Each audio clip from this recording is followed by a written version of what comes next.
आज की जो प्रेस वार्ता है उसके विषय में शुरुआत करते हुए आपको बताऊं कि जैसा कि आप सब लोगों को पता है, कुछ समय पूर्व ऋषिकेश शहर के जो सेंटर, जिसको सेंट्रल गुरुद्वारा कहा जाता है, सिंह सभा, जिसमें कुछ लोगों द्वारा कुछ समय से कुछ विवाद को उत्पन्न किया जा रहा है।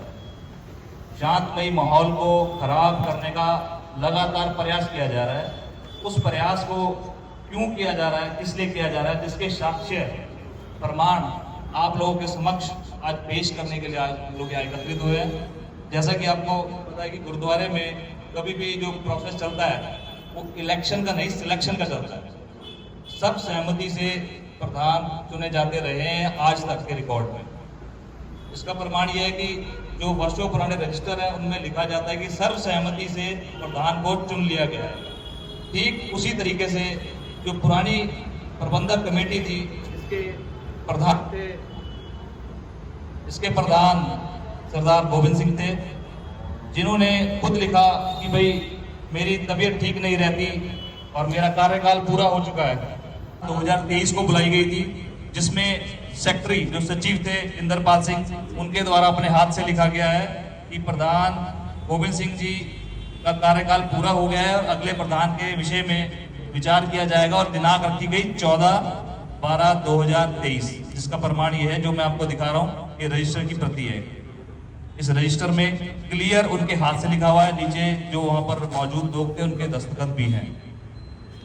14/12 को जो मीटिंग रखी गई थी, उस मीटिंग में सर्वसहमति से सरदार गुरमेल सिंह जस्सल जी को प्रधान चुन लिया गया, जो वर्षों पुरानी परंपरा है। उसी परंपरा के तहत और उन्हीं की कमेटी के जो सचिव थे, उन्होंने अपने हाथ से लिखा कि सर्वसहमति नाल सरदार गुरमेल सिंह जस्सल को प्रधान चुन लिया गया है। अब वो अपनी कमेटी का गठन करेंगे। ये उनके अपने हाथ से लिखी हुई है। ये रजिस्टर की प्रति है 108 नंबर की। ये जो मिनट रजिस्टर है जो वर्षों पुराना चला आ रहा है, उस रजिस्टर की प्रति है, जिसमें लगभग आप देखें तो 66 लोगों ने साइन किए। प्रधान बनने के बाद इनकी सारी की सारी फोटोज वगैरह सोशल मीडिया में भी लगातार प्रचार प्रसार उस चीज का हुआ। किसी को कोई आपत्ति नहीं थी। आज के संधि वाली रोड पे भी थी, जहाँ पे गुरु नानक स्कूल चला करता था, उस बिल्डिंग को भी खुर्द-बुर्द कर दिया गया कमेटी के सदस्यों द्वारा। प्रधान बेच रहा है, बीत प्रधान खरीद रहा है, यही खेल जो है लंबे समय से चलता आ रहा था, जिसका हम लोगों ने विरोध किया कि जो पुरानी बिल्डिंग है हम उसको बेचने नहीं देंगे। उस जगह पर एक वृद्ध आश्रम बनना चाहिए। खलबली मच गई कि हमने तो वो बेचना था और पड़ोसियों से बात हो रही थी बेचने की। उसके बाद प्रधान साहब ने कहा, तो कैशियर थे कि कैशियर साहब हमें गुरुद्वारे का हिसाब किताब तो बताइए, क्या हिसाब किताब है, क्या लेन देन है। 22 लाख रुपए, 22.5 लाख रुपए जब घाटा दिखाया गया तो उसमें कुछ चीजें और खुल के सामने आई। गुरुद्वारे का अकाउंट है, जिसपे कैशियर साहब जो है लिख के साइन करके दे रहे हैं कि गुरुद्वारे का जो अकाउंट है उसमें अभी करंट स्टेटस जो है 19,516 रुपए पड़े। एक अकाउंट फंड अकाउंट है, उसमें 31,690 रुपए पड़े। तो ये गुरुद्वारे का अकाउंट है। लेकिन उनसे पूछा गया कि भाई ये अकाउंट जो है, जो अमाउंट आती है, गुरुद्वारा इतनी बड़ी बिल्डिंग बनी है, फंड आपने कहाँ इधर उधर किया, थोड़ा सा बताइए डिटेल में। तो जब डिटेल जाननी चाहिए तो डिटेल से थोड़ा सा आपको पता है कि दिक्कत तो आई जाती है जब किसी से हिसाब किताब मांगा जाए। हिसाब किताब में हमें खुद बता रहे हैं लिखित में, ये कैशियर साहब की लिखित है और इस पे साइन है। मुस्लिम सिख ईसाई कोई भी आए, सबका वेलकम है, और हर एक संगत में से कोई भी व्यक्ति उठ के ये कह सकता है कि भाई गुरुद्वारे का हिसाब किताब क्या है, जरा मुझे बताइए। अधिकार सबका, उसके लिए मना नहीं किया जा सकता। लेकिन ये एप्लीकेशन जो मैं अभी आपको बता रहा था, ये वो एप्लीकेशन दी गई। बैंक में देके कहा गया कि हिसाब किताब आप किसी को नहीं देंगे, संचालन हम ही लोग करेंगे। ये साइन करने वाले जो है, मैं इनका नाम भी आपको बता दूं, थोड़ा सा क्लियर होता रहेगा साथ के साथ। ये लिख रहे हैं प्रधान गोविंद सिंह, और एप्लीकेशन दे रहे हैं 13 फरवरी को, जबकि 14 दिसंबर को सरदार गुरमेल सिंह सिलेक्ट हो चुके हैं। उसके बाद ये एप्लीकेशन दे रहे हैं और कह रहे हैं कि वे संचालन हम ही लोग करेंगे। प्रधान गोविंद सिंह, खजांची भरत भूषण रावल और एक गुरबचन सिंह। ये साइन करके दे रहे हैं कि हमारे अलावा कोई और संचालन इस चीज का ना करे। और राजेश धिंगड़ा जी के पास है। हमने बोला भाई वो हिसाब आप रिटर्न में हमें दीजिए। हिसाब किसके पास है? क्योंकि गुरुद्वारे का 1 रुपया भी इधर उधर नहीं होना चाहिए। धार्मिक स्थल का पैसा धार्मिक स्थल पे ही लगना चाहिए, समाज के कार्यों में लगना चाहिए। तो उन्होंने कहा जी 11.5 लाख का हिसाब उनके पास है, उन्होंने हमें नहीं दिया। हमने कहा जी और बताइए, और हिसाब किसके पास है? फिर एक गेम खेला गया था आज से कुछ समय पहले जो गुरुद्वारे की बिल्डिंग बनी थी वो यहाँ के जाने माने ठेकेदार पनेसर साहब हरदेव पनेसर जी द्वारा बनाई गई थी। उनकी कुछ अमाउंट पेंडिंग थी जो उन्होंने प्रबंधक कमेटी से ले ली थी, जिसके विषय में बातचीत हुई और एक जनरल मीटिंग बुलाई गई और मीटिंग में कहा गया कि ये ठेकेदार साहब बैठे, इनकी पेमेंट देनी है और गुरुद्वारे के पास फंड नहीं है।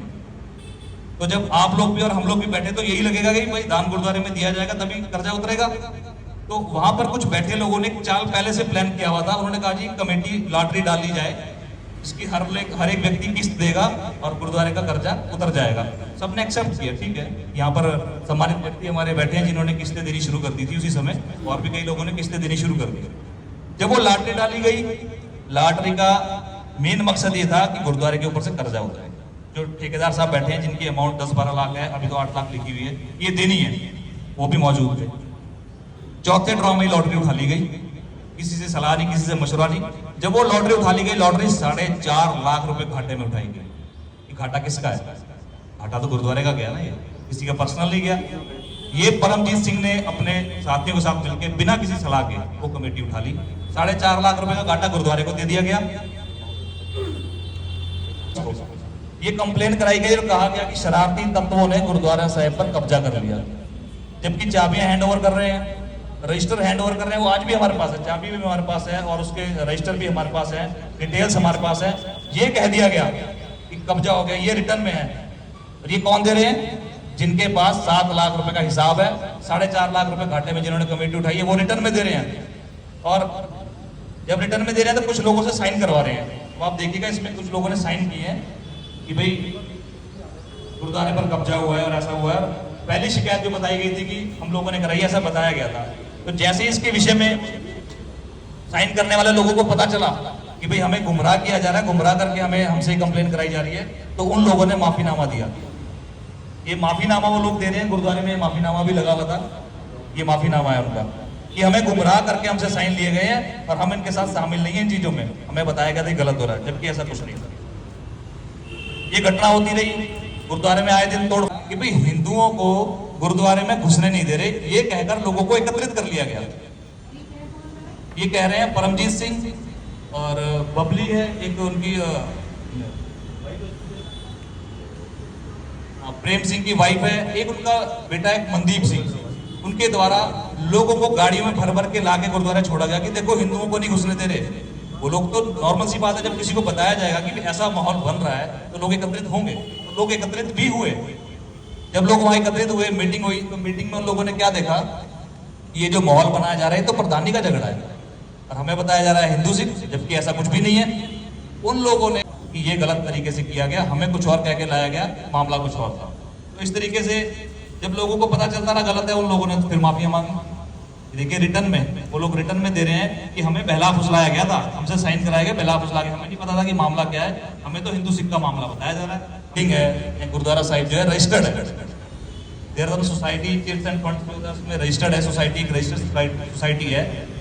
प्रधान चुने जाने के बाद इन लोगों ने एक लेटर वहां पे दिया कि भाई हम कमेटी में चेंजेस कर रहे हैं और दूसरी कमेटी के लोगों को चुन रहे हैं। जो पुराने लोग थे उनको हटा दिया जाए। वो हटाने वालों में से देखिए 14 बंदों के नाम इन्होंने वहां पे दिए कि इनको हटा दिया जाए रिटर्न में। अब सब रजिस्ट्रार का मामला है, सरकारी दस्तावेज हो जाता है, वहां से नोटिस इशू हुए कि भाई नोटिस लोगों के घरों में जाए और लोगों से पूछा जाए कि आपको हटाया जा रहा है, आपकी सहमति है या नहीं, 15 दिन में आप जवाब दीजिए। तो लोगों के घरों में नहीं पहुंचने दिए गए।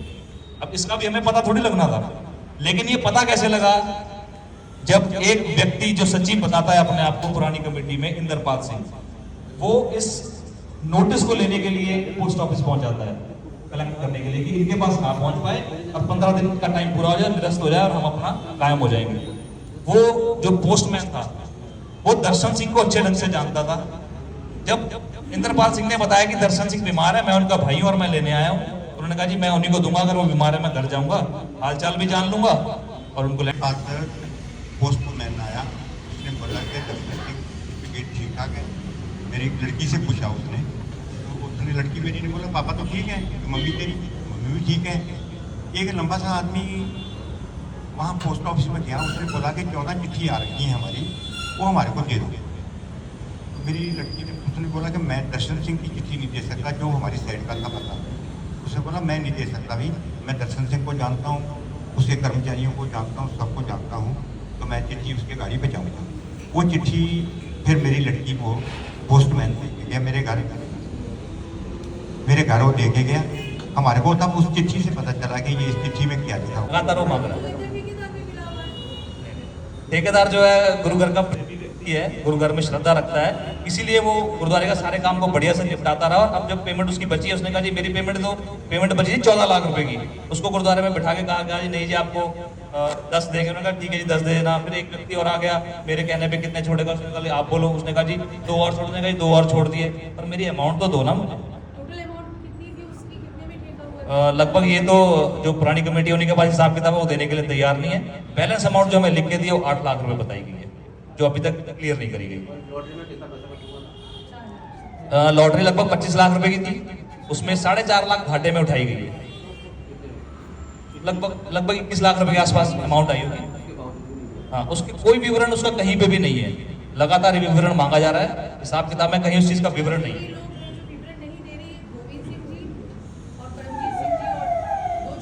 हाँ, ये 4-5 लोगों का मिले हुआ गुट है। जैसे मैंने आपको बताया ना, गुरुद्वारे की संपत्ति को प्रधान बेच रहा है और मीत प्रधान खरीद रहा है। संपत्ति 2-2.5 करोड़ की है, उसको 1 करोड़ में खरीद दिया जा रहा है। क्या चीज?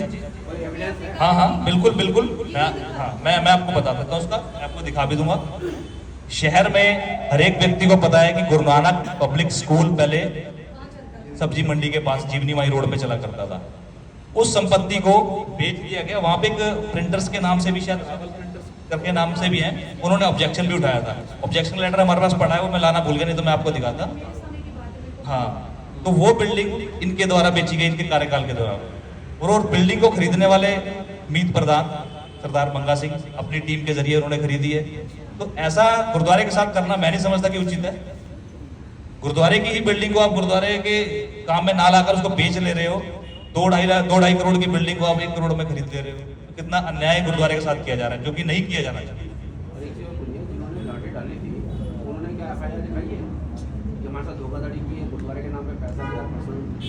नहीं, जो कमेटी डाली गई वो व्यक्तिगत तरीके से डाली गई, इकट्ठे होकर, कि भाई गुरुद्वारे के फंड की आवश्यकता है, गुरुद्वारा कर्जे में है, घाटे में है।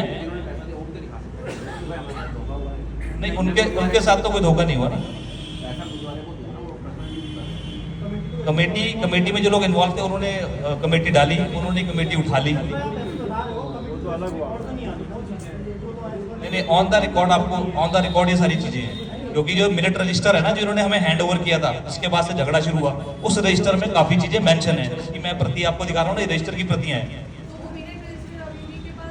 हमारे पास, क्योंकि हमें इन्हीं ने हैंड ओवर किया था वो रजिस्टर। दोनों रजिस्टर हमारे पास हैं, और कुछ चाबियां इन्होंने हमें दी थी गुरुद्वारे की, वो भी हमारे पास है।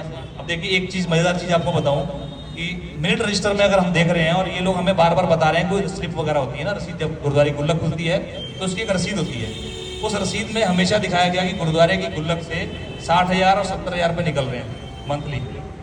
हमें लगा ठीक है, निकलते होंगे। अब 2 महीने का कार्यकाल हमारा रहा है। कुल मिला के झगड़ा जो है हिसाब का है, बिल्डिंग का नहीं, मसला बिल्कुल भी इस चीज का नहीं है कि भाई हम प्रधान बने हैं। वो मसला इस चीज का है कि आप गुरुद्वारे का हिसाब दें। हाँ, हिसाब आपको देना पड़ेगा। हमें ना दीजिए, आप संगत में दे दीजिए। हिसाब को लेके आप कोर्ट में जाएंगे? बिल्कुल कोर्ट में जाएंगे। अभी जैसे मैंने बताया ना गुल्लक का मामला, अब जब हमारे द्वारा वो गुल्लक को खोला गया तो पहली बार उसमें निकले 1,25,000 रुपए जिसकी स्लिप जमा है। दूसरी बार गुल्लक खोली गई तो 1,85,000 रुपए निकले। तो फिर डाउट तो क्रिएट होता है ना कि कहाँ 60,000 और कहाँ 1,85,000 रुपए, ये घपला कौन बताएगा। बिल्कुल, जो बात को घुमाया जा रहा है ना, अब उस चीज के लिए पूछेंगे तो ही जो प्रधान बने हैं वो जरूर पूछेंगे कि बताओ भाई पैसा कहाँ है। तो जब पूछ लिया तो कहने का मतलब है कि आप गलत हैं, हम आपको नहीं मानते। बिल्कुल,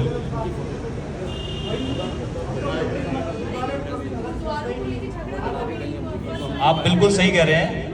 जब ये मामला ये थाने में लेकर गए थे तो पुलिस वाले का कहना ये था कि मैं हैरान हूँ ये देखकर, और मसले मैंने आते देखे, गुरुद्वारे का मसला मेरी लाइफ में पहली बार आ रहा है और इतने घिनौने तरीके से आ रहा है।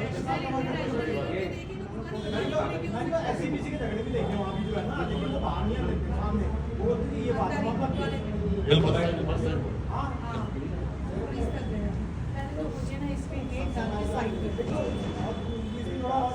आओ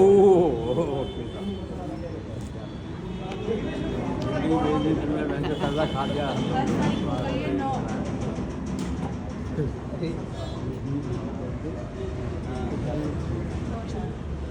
वो 300 है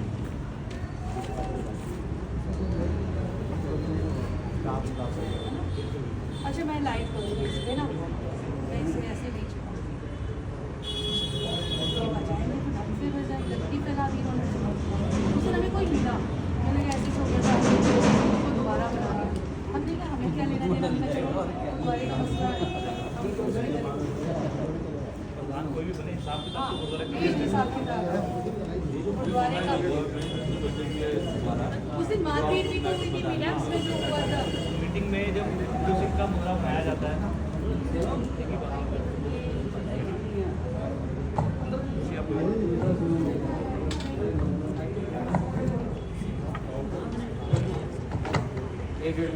जो आप पूछेंगे तो ये क्या मामला है उसको क्या